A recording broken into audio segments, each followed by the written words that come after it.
नमस्कार सब बंधु समस्त को भत्ता मिल एथरिक 3000 टंका लेखाएं। तो चलतु डिटेल सहित जाना केउ केउ मानक 3000 टंका लेखाएं भत्ता मिल जाऊँगी जाना यही भिडियो माध्यम। तो चलते आउ डेरी नक भिडियो को स्टार्ट करने पूर्व मुझे कही रखी कि जदि आपण मैंने आम ये चैनल टी नुआ निश्चिंत भाव में यही चैनल टी गोटे लाइक गोटे शेयर गोटे सब्सक्राइब करने को भूलें नहीं।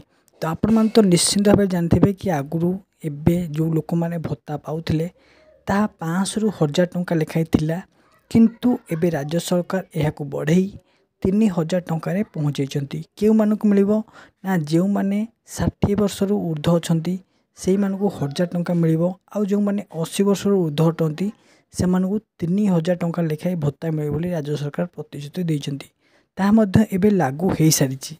आउ एक बड़ अपडेट तो जो मानक 80 वर्ष एज से तो मिल किंतु एबे जो मानक 80 वर्ष छुईला 80 वर्ष अधिक होती से पुणी आप्लाय कलापर 3000 टंका लेखाएं भत्ता मिले राज्य सरकार डिक्लेयर कर।